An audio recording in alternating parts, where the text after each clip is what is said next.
ಸಂಸಾರದಲ್ಲಿ ಈ ತರ ಎಲ್ಲ ಅನುಮಾನ ಪಡಕ್ ಶುರು ಮಾಡ್ಬಿಟ್ರೆ ಬೆಂಕಿ ಹತ್ಕೊಂಡ್ಬಿಡುತ್ತೆ ಅಷ್ಟೇನೆ. ಮಮ್ಮಿ ಬ್ಲೈಂಡ್ ಆಗೆಲ್ಲ ಬಿಲೀವ್ ಮಾಡಕ್ ಆಗಲ್ಲ. ಏನಾದ್ರೂ ಪ್ರೂಫ್ ಇದ್ರೆ ಶೋ ಮಾಡ್ಬೇಕು. ಗಂಡ ನಿನಗ್ ಮದ್ವೆ ಅಂದ್ರೆ ಗೊತ್ತಾ? ಸೋಪ್ನ ಅಂದ್ರೇನು ಗೊತ್ತಾ? ಸೋಪ್ನ ಮೀನ್ಸ್ ಸೋರೆಕಾಯ್ದು ವನ. ಸೈಲೆಂಟ್ ಮಾಡೆ. ಪ್ರೂಫ್ ತಾನೆ ಪುಂಡ. ರಾಮಸ್ವಾಮಿ ಫೋನ್ ಮಾಡು. ಹಲೋ ರಾಮಸ್ವಾಮಿ, ಎಲ್ಲಿದ್ಯೋ? ಇಲ್ಲೇ ಫಂಕ್ಷನಿಗೆ ಬಂದಿದ್ದೆ. ಊಟಕ್ಕೆ ಎಲೆ ಹಾಕ್ತಿದ್ದಾರೆ. ಏನ್ ವಿಷಯನ ಪುಂಡ? ನೀನ್ ಎರಡನೇ ಹೆಂಡತಿ ಉಮ್ಮನ ನನ್ನ ಹೆಂಡತಿ ಅಂತ ಕನ್ಫ್ಯೂಸ್ ಮಾಡ್ಕೊಂಡ್ಬಿಟ್ಟಿದ್ದಾರೆ ನಮ್ಮ ಮನೆಯವರೆಲ್ಲ. ಆ ಫೋಟೋ ನೋಡಿ ನಂಬಿದ್ದಾರೆ. ಸ್ವಲ್ಪ ಕ್ಲಾರಿಫೈ ಮಾಡ. ಮೋಸ್ಟ್ಲಿ ನನ್ನ ಮೊದಲನೇ ಹೆಂಡತಿ ಪಾರ್ವತಿಯಲ್ಲಿರ್ಬೇಕು. ಅದಕ್ಕೆ ಅವನು ಈ ತರ ಮಾತಾಡ್ತಿದ್ದಾನೆ. ಫಸ್ಟ್ ಈ ವಿಷಯದಿಂದ ಎಸ್ಕೇಪ್ ಆಗ್ಬಿಡ್ಬೇಕಲ್ಲ. ಪುಂಡ ಯಾವ ಉಮಾನೋ? ಉಮಾ ಅಂದ್ರೆ ಯಾರು ಅಂತಾನೆ ಗೊತ್ತಿಲ್ಲ. ಓ ನಮ್ ಸ್ಕೂಲ್ ಟೀಚರ್ ಉಮಾನ. ಅವ್ರು ಅವಾಗ್ಲೇ ಸತ್ರ ಅಲ್ಲೋ. ಏಯ್ ಲೂಸು, ಬದುಕಿರೋ ಉಮಾ, ನಿನ್ ಹೆಂಡತಿ ಉಮಾ ರಸ್ತೆಯಲ್ಲಿ ಸಿಕ್ಕಿದ್ಲಲ್ಲೋ ಟೀ ಕುಡಿತಿರ್ಬೇಕಾದ್ರೆ ಉಮಾ. 3 ಉಮಾಗಳ ಬಗ್ಗೆ ಹೇಳ್ತಾ ಇದೀಯಾ? ಮೆಂಟ್ಲಾಗ್ಬಿಟ್ಟಿದೇನೋ? 3 ಒಂದೇ. ಅವಳು ನಿನ್ ಹೆಂಡತಿ? ಇಲ್ಲಪ್ಪ, ನನಗೆ ಪಾರ್ವತಿ ಅಂತ ಒಬ್ಳೆ ಹೆಂಡ್ತಿದ್ದಾಳೆ. ಅವಳನ್ ಬಿಟ್ರೆ ಇನ್ ಯಾವ್ದು ಮದ್ವೆ ಆಗಿಲ್ಲ. ನನ್ನನ್ ಸಿಕ್ಕಾಕ್ಸಕ್ ಬರ್ಬೇಡ. ನಿನ್ ಚಪ್ಲಕ್ಕೆ ನನ್ನ ಹೆಸರು ಬಳಸ್ಬೇಡ.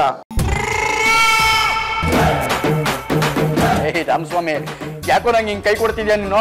ನಿನ್ ಕಷ್ಟ ಬಂದಾಗ ನಾನು ಹಿಂಗ್ ಹೆಲ್ಪ್ ಮಾಡಿಲ್ವೇನೋ? ಈಗ ನನಗೆ ಕಷ್ಟ ಬಂದಿದೆ ಕಣ ಉಮಾ ವಿಷಯದಲ್ಲಿ. ನನ್ ಪಾರ್ ಮಾಡೋ. ನೀನ್ 2ನೇ ಮದ್ವೆ ಮಾಡ್ಕೊಂಡು ಸಿಕ್ಕಾಕೊಂಡ್ರೆ ನಾನ್ ಹೇಗೋ ಪಾರ್ ಮಾಡಕ್ಕಾಗುತ್ತೆ?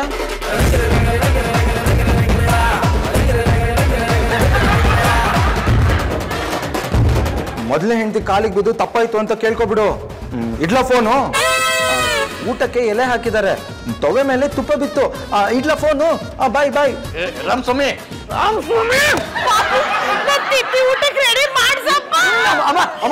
ನೋಡಮ್ಮ, ಇಲ್ಲಿ ಏನೋ ಒಂದು ಎಡವಟ್ಟಾಗಿದೆ. ನೀವೆಲ್ಲ ನನ್ನ ಅಪಾರ್ಥ ಮಾಡ್ಕೊಂಡೆ. ಸ್ವೀಟು ನನ್ನ ಸ್ವೀಟು ಪ್ಲೀಸ್. ಉಮಾ ಅಂತ ಪ್ರೂವ್ ಮಾಡೋದಕ್ಕೆ ಚಾರು ಹತ್ರ ಪ್ರೂಫ್ ಇದೆ.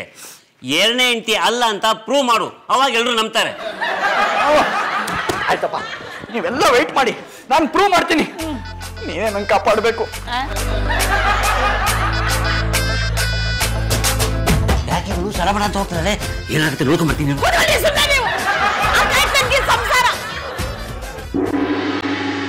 ನೀನ್ ಕೊಡಿಲಿ, ನೀನು ಕೊಡಿಲಿ, ನೀನು ಹಠ ಮಾಡ್ಬೇಡ. ಬಿಡು ಸ್ವೀಟು. ನೋಡಿ, ಪ್ರಾಮಿಸ್, ನನ್ಗೆ ಗೊತ್ತಿಲ್ಲಮ್ಮ. ನನ್ಗೆ ಗೊತ್ತಿಲ್ಲ, ನಿಜವಾಗ್ಲೂ ನನ್ಗೆ ಗೊತ್ತಿಲ್ಲ. ಸುಳ್ಳು ಹೇಳ್ಬೇಡಿ. ಅಯ್ಯೋ ಇಲ್ಲ, ಯಾರೋ ಬಂದು ಫೋಟೋ ಸಿಕ್ಕ ತಕ್ಷಣ ನಂಬಿಡ್ತಿಲ್ಲ ನೀನು. ನೀವು ಸುಳ್ಳು ಹೇಳ್ತಾ ಇದ್ದೀರಾ. ರಾಮಸ್ವಾಮಿನೇ ಹೇಳಿದ್ದು ಅವ್ರು ನಿಮ್ ಹೆಂಡತಿ ಅಂತ. ಅವ್ಳು ನಿಮ್ ಸೆಕೆಂಡ್ ಸೆಟಪ್ ಅಂತ ಆವಾಗ್ಲೇ ಪ್ರೂವ್ ಆಯ್ತು. ಆ ಉಮಾ ನಿಮ್ 2ನೇ ಹೆಂಡತಿ ಅಲ್ವಾ? ನೀವೇ ನನ್ನ ಹತ್ರ ಸುಳ್ಳು ಹೇಳಿದ್ದು. ಇಲ್ಲ ಸ್ವೀಟು, ನಾನು 2ನೇ ಮದ್ವೆ ಆಗಿಲ್ಲ. ನೀನ್ ಮಾಡೋ ಬ್ರೆಡ್ ಮೇಲೆ ಆಣೆ. ನಾನ್ ನಿಮ್ ಮನೇಲಿ ಇರಲ್ಲ. ನೀವು ಆ ಉಮಾ ಜೊತೆ ಹಾಯ್ ಆಗಿರಿ. ಅದೆಲ್ಲ ಏನಿಲ್ಲ, ಎಲ್ಲೂ ಹೋಗ್ತಿಲ್ಲ ಬಿಡು. ಬಿಡಿ. ಚಾರು, ಊರಿಗೆ ಹೋಗ್ಬೇಡ ಕಣಮ್ಮ. ಇಲ್ಲ, ನಾನು ನಮ್ಮ ಊರಿಗೆ ಹೋಗ್ತೀನಿ. ನಿಮ್ ಮಗನ್ ಜೊತೆ ನನಗ್ ಸಂಸಾರ ಮಾಡಕ್ ಆಗ್ತಿಲ್ಲ. ಇವ್ರು ಬರೀ ಸುಳ್ಳು. ಚೌಕಾಸಿ 2ನೇ ಮದ್ವೆ ಮಾಡ್ಕೊಂಡಿರೋದು ಅವನು. ನೀನ್ ಯಾಕೆ ಮನೆ ಬಿಟ್ಟು ಹೋಗ್ತಾ ಇದ್ಯಾ? ಬೇಕಾದ್ರೆ ಅವನೇ ಮನೆ ಬಿಟ್ಟು ಹೋಗ್ಲಿ. ಅಮ್ಮ, ಹೌದು ಚಾರು, ನೀನು ಮನೇಲೇ ಇರು. ಇವನ್ನೇ ಮನೆ ಬಿಟ್ಟು ಆಚೆ ಕಳ್ಸೋಣ. ನಾನು ಮಾಡಿಲ್ದೇ ಇರೋ ತಪ್ಪಿಗೆ ನಾನು ಕಷ್ಟ ಅನುಭವಿಸ್ತಾ ಇದ್ದೀನಿ. ನಿಮ್ಗೆ ನನ್ನ ಮೇಲೆ ನಂಬಿಕೆ ಇಲ್ಲ ಅಂದ್ರೆ ಹೋಗಿ ಉಮನ್ ಕೇಳಿ. ಹೋಗಿ. ಹಾಗಾದ್ರೆ ಫೋನ್ ಮಾಡಪ್ಪ, ಕರ್ಸೋಣ ಈಗ್ಲೇ. ಇಲ್ಲ, ನನ್ನ ಹತ್ರ ಫೋನ್ ನಂಬರು. ಇದು ಶುದ್ಧ ಸುಳ್ಳು. ಕಾಂಟ್ಯಾಕ್ಟ್ ನಂಬರ್ ಇಲ್ದೇನೆ ನೀವು ಕಾಂಟ್ಯಾಕ್ಟ್ ಅಲ್ಲಿ ಇದ್ದೀರಾ? ಓ ಇಲ್ಲ ಸ್ವೀಟು, ಅವಳು ಯಾರಂತಾನೆ ನನಗೆ ಗೊತ್ತಿಲ್ಲ. ಈಗ ಸತ್ರು ಡೆತ್ ಸರ್ಟಿಫಿಕೇಟ್ ಕೇಳ್ತಾರೆ. ಪ್ರೂಫ್ ಇಟ್ಕೊಂಡು ಮಾತಾಡು. ಈ ಮೊದಲು ಮನೆಯಿಂದ ಆಚೆ ಹೋಗು. ಇಂಥ ಮನೆ ಹಾಳು ಕೆಲಸ ಮಾಡಿರೋ ಮಕ್ಕಳಿಗೆ ನನ್ ಮನೆಯಲ್ಲಿ ಜಾಗ ಇಲ್ಲ. ಹೊರಡ್ತಾ ಇರು. ನನ್ ಮಾತೆ ಶಾಸನ. ಪುಂಡನ ಮನೆಯಿಂದ ಆಚೆ ಹಾಕೋಣ. ಅಮ್ಮ, ಕರೆಕ್ಟ್ ಆಗಿ ಟೆಲ್ ಮಾಡಿದ್ರಿ ಮಮ್ಮಿ. ಪಾಪಣ್ಣಂಗ್ ಪನಿಷ್ಮೆಂಟ್ ಆಗ್ಲೇಬೇಕು. ನಿಮ್ಮಿ, ನಿನಗೂ ನನ್ನ ಮೇಲೆ ನಂಬಿಕೆ ಇಲ್ವಾ? ಇಲ್ಲಿ ನೋಡಿ, ನಾನು ತಪ್ಪು ಮಾಡಿಲ್ಲ. ಅವಳಿಗೂ ನಿನಗೂ ಸಂಬಂಧ ಇಲ್ಲ ಅಂತ ಪ್ರೂವ್ ಮಾಡು. ಅಲ್ಲಿವರೆಗೂ ನಾನ್ ನಿಮ್ಮಮ್ಮ ಅಲ್ಲ. ಈ ಮನೆ ಹೊಸಲನ್ನ ತುಳಿಬೇಡ. ಹೊರಟೋಗು ಇಲ್ಲಿಂದ. ನಾನು ಹೊರಡ್ತಿದ್ದೀನಿ. ಹೇಳೋಗ್ತಿದ್ಯಾ? ಲಗೇಜ್ ತಗೊಳಕ್ಕೆ. ಹುಟ್ಟು ಬಟ್ಟೆಲೆ ರೈಟ್ ಅಂತ ಇರೋ.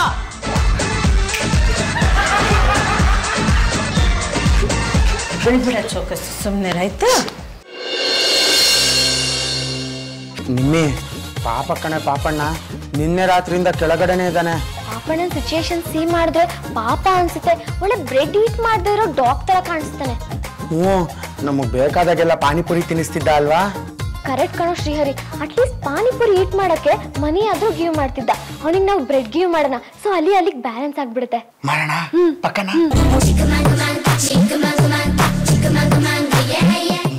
ನಿಜವಾಗ್ಲೂ ಡಮ್ಮಿ ಇಷ್ಟನ್ನು ಒಟ್ಟಿಗೆ ತಗೊಂಡ್ರೆ ಅದಕ್ಕೆ ಸುಮ್ಮನೆ ಇರ್ತಾರ? ಅಮ್ಮ ಸುಮ್ಮನೆ ಹೆಸರಿಟ್ಟಿದಾರ ಚೌಕಾಸಿ ಅಂತ ಲೆಕ್ಕ ಮಾಡಿಟ್ಟಿರ್ತಾರೆ ಬ್ರೆಡ್ನ. ಒಂದೇ ಒಂದು ಪೀಸ್ ಎತ್ಕೊಂಡು ಹೋಗೋಣ, ಗೊತ್ತಾಗಲ್ಲ.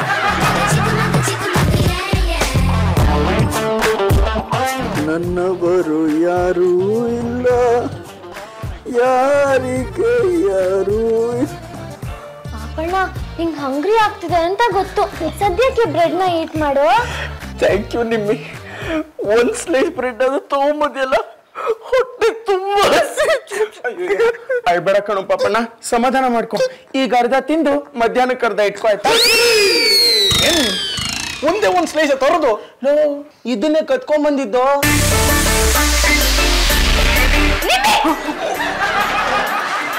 ಎರಡನೇ ಮದ್ವೆ ಮಾಡ್ಕೊಂಡವ್ರಿಗೆ ಊಟ ಹಾಕಿದ್ರೆ ಮೂರನೇ ಮದ್ವೆ ಮಾಡ್ಕೊಂಡು ಬರ್ತಾರೆ. ಇಲ್ಲ ಅದಕ್ಕೆ ಪಾಪಣ್ಣ ನಮಗೆ ಪಾನಿಪುರಿ ಬೈ ಮಾಡ್ತಾನಲ್ಲ, ಅದಕ್ಕೆ ನಾವು ಬ್ರೆಡ್ ಗಿವ್ ಮಾಡಿದ್ವಿ. ನೋ, ಕೊಡಬಾರ್ದು. ಶ್ರೀಹರಿ ನಿಮ್ಮಿ, ನೀವ್ ಇವ್ರಿಗೆ ಊಟ ಹಾಕಿರೋ ವಿಷಯ ಗೊತ್ತಾದ್ರೆ ನಿಮಗೆ ಊಟ ತಿಂಡಿ ನೀರು ಎಲ್ಲ ಕಟ್ಟು. ನಿಮ್ಮ ಅಣ್ಣ ಜೊತೆ ನೀವು ಫುಟ್ಪಾತ್. ನಿನ್ನ ಪ್ರಾಣಿಗಿಂತ ಕಡೆ ಟ್ರೀಟ್ ಮಾಡ್ತಿದ್ದೆ. ಸ್ವೀಟು ಪ್ರಾಣಿಗಳೇ ಎರಡೆರಡು ಮದ್ವೆ ಮಾಡ್ಕೊಳ್ಳೋದು. ನೆರಳನ್ನು ಕಾಣದಲ್ಲತೆಯಂತೆ ಬಿಸಿಲಿಗೆ ಬಾಡಿ. ನಿಲ್ಲಿಸ್ರಿ ಸಾಕೋ. ಮಾಯಿ ನಿಮ್ನ ಮಗ ಅಂತ ಒಪ್ಕೊಳ್ಳೋವರೆಗೂ ನಿಮ್ಗೆ ಏನೂ ಸಿಗಲ್ಲ. ತಿಂಡಿ ಇಲ್ಲ, ಊಟ ಇಲ್ಲ, ನೀರು ಇಲ್ಲ. ನೀವು ಎರಡನೇ ಮದ್ವೆ ಮಾಡ್ಕೊಂಡಿಲ್ಲ ಅನ್ನೋದನ್ನ ಪ್ರೂವ್ ಮಾಡಿ.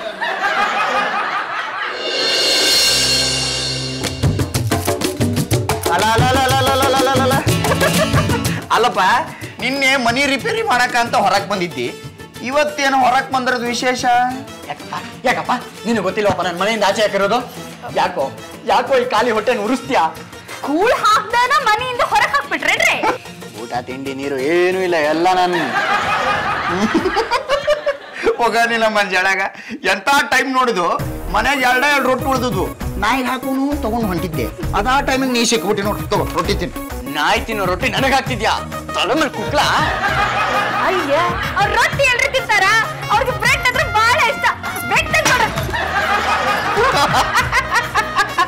ಅಲ್ಲೋ ಮರಯ್ಯ, ಬ್ರೆಡ್ ಸಿಗೋ ಜಾಗದಾಗ ರೊಟ್ಟಿ ಸಿಗಕತ್ತೈತಂದ್ರೆ ನೀನು ಪುಣ್ಯ ಅನ್ಕೋಬೇಕು ಅದನ್ನ. ಇದನ್ನ ನೀನು ಬೇಡ ಅಂತೀಯಲ್ಲ, ಹೋಗ್ಲಿ ಬಿಡು. ನಿನಗೆ ಅದೃಷ್ಟ ಇಲ್ಲ ರೊಟ್ಟಿ ತಿನ್ನೋದು. ಪಾಪ ಆ ನಾಯಿ ಹಣೆ ಬರ್ದಾಗ ಅದೃಷ್ಟ ಐತಿ, ಅದಕ್ಕ ಕೊಡ್ತೀನಿ.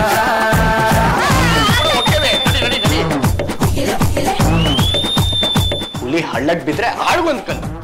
ನನಗ್ ನಾಯಿ ತಿನ್ನೋ ರೊಟ್ಟಿ ಹಾಕ್ತೀರ?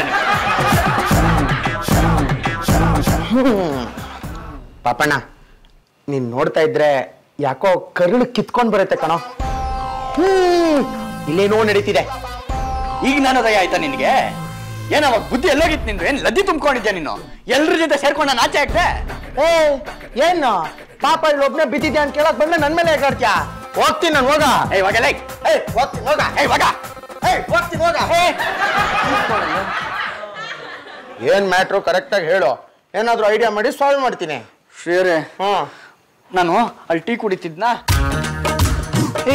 ಇವಳು ನನ್ನ ಎರಡನೇ ಹೆಂಡತಿ ಕಣೋ, ಉಮಾ. ಯಾರ್ರಿ ಇವಳು? ಇವರು ಪುಣ್ಯನ ಹೆಂಡತಿ ಕಣೆ, ಉಮಾ ಅಂತ. ಅಯ್ಯ, ಇಷ್ಟೇನಾ ನಿನ್ ಪ್ರಾಬ್ಲಮ್ಮು? ಚಿಟಿಕೆ ಹೊಡಿಯೋಷ್ಟಲ್ಲಿ ನಿನ್ ಪ್ರಾಬ್ಲಮ್ ಸಾಲ್ವ್ ಮಾಡ್ತೀನಮ್ಮ. ಆದ್ರೆ ಸ್ವಲ್ಪ ಕಾಸ್ಟ್ಲಿ ಆಗುತ್ತೆ ಕಣ. ಅಪ್ಪ, ಅದೆಷ್ಟಾದ್ರೂ ಕಾಸ್ಟ್ಲಿ ಆಗ್ಲಿ ನೋಡಪ್ಪ, ರಾಮಸ್ವಾಮಿ ನಂಬರ್ ನನಗೆ ಕೊಡ್ತೀನಿ. ಉಮಾ ಅವ್ನ ಹೆಂಡತಿ ಅಂತ ಪ್ರೂವ್ ಮಾಡು. 1 ಮಿನಿಟ್. Tell the number. 1 ನಿಮಿಷ. ಇರೋ ಫೋನ್ ಹ್ಯಾಂಗ್ ಆಗ್ತಿದೆ, ಸ್ವಲ್ಪ ಸ್ಲೋ ಆಗಿ ಹೇಳು. ಸರಿಯಾಗಿರೋ ಫೋನ್ ಇಟ್ಕೊಳಕ್ ಆಗಲ್ವೇನಾ? ಅರ್ಜೆಂಟ್ ಇರ್ಬೇಕಾದ್ರೇನೆ ಇನ್ನೊಂದು ಪ್ರಾಬ್ಲಮ್. ಪಾಪಣ್ಣ, ಇವಾಗ ನಿನಗೂ ಕೆಲಸ ಆಗ್ಬೇಕು, ನನಗೂ ಕೆಲಸ ಆಗ್ಬೇಕು. ಯಾಕೆ ನೀನ್ ಎಕ್ಸ್ಚೇಂಜ್ ಆಫರ್ ಅಲ್ಲಿ ನಾನು ಹ್ಯಾಂಗ್ ಆಗ್ತಿರೋ ಫೋನ್ ನ ವಾಪಸ್ ಕೊಟ್ಟು ನನ್ಗೊಂದು ಹೊಸ ಫೋನ್ ಕೊಡಿಸ್ಬಾರ್ದು? ನನ್ನ ಪ್ರಾಬ್ಲಮ್ ಸಾಲ್ವ್ ಆಗ್ಲಿ, ನೀನ್ ಯಾವ ಫೋನ್ ಬೇಕಾದ್ರೂ ತಗೋ. ಹಂಗೆಲ್ಲ ಆಗಲ್ಲಪ್ಪ. ಇವಾಗ ನೀನು ಆನ್ಲೈನ್ ಅಲ್ಲಿ ಮೊದಲು ನಂಗೊಂದು ಫೋನ್ ಆರ್ಡರ್ ಮಾಡಬೇಕು. ಎಕ್ಸ್ಚೇಂಜ್ ಆಫರ್ ಅಲ್ಲಿ 5,000 ರೂಪಾಯಿ ಡಿಸ್ಕೌಂಟ್ ಸಿಗುತ್ತೆ. 25,000 ರೂಪಾಯಿ ಫೋನ್ ನ ಬರೀ 20,000 ರೂಪಾಯಿ ಕೊಡ್ತಿದ್ದಾರೆ. ಆರ್ಡರ್ ಮಾಡೋ.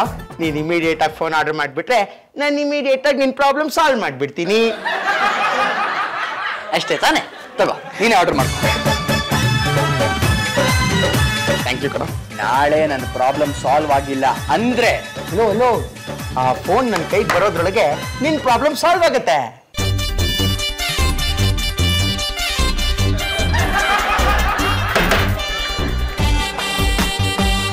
ಸರ್, ನನ್ನ ಹೆಸರು ಇನ್ಸ್ಪೆಕ್ಟರ್ ಶ್ರೀನಿವಾಸ್ ಅಂತ. ಈ ಮನೇಲಿ ರಾಮಸ್ವಾಮಿ ಅಂದ್ರೆ ಯಾರ್ರೀ? ನಾನೇ sir. Passport verification, character verification. ಈ ಹೆಂಗ್ಸು ನಿಮ್ಗೆ ಗೊತ್ತಾ? ಹೆಸರು ಉಮಾ ಅಂತ, ವಯಸ್ಸು 30, ಗೋಧಿ ಬಣ್ಣ, ನಿಮ್ಗಿಂತ ಒಂದು 4 ಇಂಚ್ ಹೈಟ್ ಕಮ್ಮಿ. ಸರ್ ಇದು ಯಾರು ಅಂತ ಗೊತ್ತಿಲ್ಲ ಸರ್. ಸರಿಯಾಗಿ ನೋಡಿ ಹೇಳ್ರಿ. ನೀವು ಕೊಡೋ ಒಂದು ಸ್ಟೇಟ್ಮೆಂಟ್ ಇಂದ ನಾವು ಬಹಳ ದೊಡ್ಡ ನಿರ್ಧಾರ ತಗೋಬೇಕಾಗತ್ತೆ. ನೋಡಿ. ಚಾನ್ಸೇ ಇಲ್ಲ ಸರ್. ಇವ್ರು ಯಾರು ಅಂತ ನನಗೆ ಪರಿಚಯನೇ ಇಲ್ಲ. ಇವ್ರು ಚಿಕ್ಕಪ್ಪ 50 ಲಕ್ಷ ರೂಪಾಯಿ ಆಸ್ತಿ ಬಿಟ್ಟು ಹೋಗಿದ್ದಾರೆ. ಈ ಉಮಾಗೋ ಆಕ್ಸಿಡೆಂಟ್ ಆಗಿ ಹಾಸ್ಪಿಟ್ಲಲ್ಲಿ ಮೂಗಿಗೆ ಮಾಸ್ಕ್ ಹಾಕೊಂಡು ಮಲಗಿದ್ದಾರೆ. ಕೇಳಿದಕ್ಕೆ ರಾಮಸ್ವಾಮಿ ಅಂತ ಕನ್ವರ್ಸಿ ನಿಮ್ಮ ಅಡ್ರೆಸ್ ಕೊಟ್ಟರು. ನನ್ನ ಆಸ್ತಿನೆಲ್ಲ ಅವ್ರಿಗೆ ಕೊಟ್ಬಿಡಿ ಅಂದರು. ಅದಕ್ಕೆ ಹುಡ್ಕೊಂಡ್ ಬಂದ್ವಿ. ನಿಮಗೆ ನೋಡಿದ್ರೆ ಇವ್ರು ಯಾರು ಅಂತಾನೆ ಗೊತ್ತಿಲ್ಲ, 50 ಲಕ್ಷ ರೂಪಾಯಿ ಗೊತ್ತಿಲ್ಲ. ಸರಿ ಬಿಡಿ. ಏನು 50 ಲಕ್ಷ ರೂಪಾಯಿನ? ಆಕ್ಚುಲಿ ಸರ್ ನಾನೇ ರಾಮಸ್ವಾಮಿ. ಕರೆಕ್ಟಾಗಿ ಹೇಳ್ರಿ, ಪ್ರೂಫ್ ಕೊಟ್ಟು ಮಾತಾಡಿ. ಇಲ್ಲಾಂದ್ರೆ ಸ್ಟೇಷನ್ಗೆ ಕರ್ಕೊಂಡೋಗಿ ಜಿಂತಾತ್ತ ಚಿತ್ತ ಮಾಡ್ಬಿಡ್ತೀವಿ. ಸರ್ ಇವಳು ನನ್ನ 2ನೇ ಹೆಂಡತಿ. ಯಾರಿಗೂ ಗೊತ್ತಿಲ್ಲದೆ ಮೇಂಟೈನ್ ಮಾಡ್ತಾ ಇದ್ದೀನಿ. 50 ಲಕ್ಷ ರೂಪಾಯಿ ಆಸ್ತಿ ಅಂತ ಹೇಳಿದ್ರಲ್ಲ, ಆಕ್ಚುಲಿ ಅದು ನನಗೆ ಬರಬೇಕಾಗಿದ್ದು. ನಾನೇ ರಾಮಸ್ವಾಮಿ ಅಂತ ಹೇಳಿದ್ನಲ್ಲ ರೇ. ಅದಕ್ಕೆ ಪ್ರೂಫ್ ಏನ್ರಿ ಇದೆ? ಒಳಗೆ ಬನ್ನಿ ಸರ್, ಡಾಕ್ಯುಮೆಂಟ್ಸ್ ತೋರಿಸ್ತೀನಿ. ಇಲ್ಲ ನಿಂತಿರ್ತೀನಿ, ಹೋಗಿ ಡಾಕ್ಯುಮೆಂಟ್ಸ್ ತಗೊಂಬನ್ನಿ. ಸರ್ ನಾನೇ ರಾಮಸ್ವಾಮಿ ಅನ್ನೋದಕ್ಕೆ ಆಧಾರ್ ಕಾರ್ಡು, ಅವಳು ನನ್ನ ಹೆಂಡತಿ ಅನ್ನೋದಕ್ಕೆ ಮ್ಯಾರೇಜ್ ಸರ್ಟಿಫಿಕೇಟು, ರಿಜಿಸ್ಟರ್ ಟೈಮಲ್ಲಿ ತೆಗೆದಿರೋ ಫೋಟೋಸು. 50 ಲಕ್ಷ ರೂಪಾಯಿ ನನಗೆ ಸೇರ್ಬೇಕು ಸರ್. ಇಟ್ಕೊಳ್ಳಿ. ಪುಂಡ ಅಂತ ಒಬ್ಬ ಇದ್ದಾನೆ, ಉಮಾ ನನ್ನ ಹೆಂಡತಿ, 50 ಲಕ್ಷ ರೂಪಾಯಿ ನನಗೆ ಸೇರ್ಬೇಕು ಅಂತ ಹಣ ಕ್ಲೇಮ್ ಮಾಡ್ತಿದ್ದಾನೆ. ಪುಂಡಂಗೂ ಉಮಂಗೂ ಏನು ಸಂಬಂಧ ಇಲ್ಲ ಸರ್. ಉಮಾ ನನ್ನ ಹೆಂಡತಿ. ಇಲ್ಲೇ ಡಾಕ್ಯುಮೆಂಟ್ಸ್ ತೋರಿಸಿದ್ನಲ್ಲ. ಹೌದಾ? ರಜು, ಇವಾಗೊಂದು ಆಕ್ಷನ್ ಸೀಕ್ವೆನ್ಸ್ ತೋರಿಸ್ಲಾ? Just a minute. ಎರಡೆರಡು ಸಂಸಾರ ಇಟ್ಕೊಂಡು ಒಂದ್ ಸಂಸಾರನ ಹಾಳು ಮಾಡಕ್ ಕೊಟ್ಟಿದ್ದೇನೋ ನೀನು.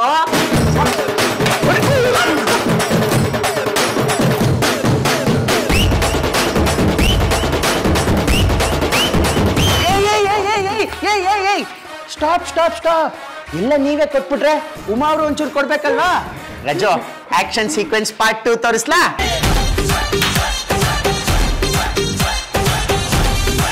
ಪಾರ್ವತಿಯಿಂದ ನನ್ನ ಕಾಪಾಡ್ತೀನಿ ಅಂತ ಹೇಳಿ ಈಗ ನನ್ನ ಮಾನ ಹರಾಜಾಗ್ತಿದ್ಯೇನೋ? ತಂಗಿ, ಅಕ್ಕ, ನನ್ ಗಂಡ ಮಾಡಿದ ಮೋಸಕ್ಕೆ ನೀನ್ ಬಲಿಯಾದೆ ಅಂತ ನಂಗೆ ಈಗ ಅರ್ಥ ಆಯ್ತು. ಇದ್ರಲ್ಲಿ ನಿಂದೇನು ತಪ್ಪಿಲ್ಲ. ಅಕ್ಕ, ಈ ರಾಮಸ್ವಾಮಿ ನಿಮಗರ್ಧ ನಿನಗರ್ಧ.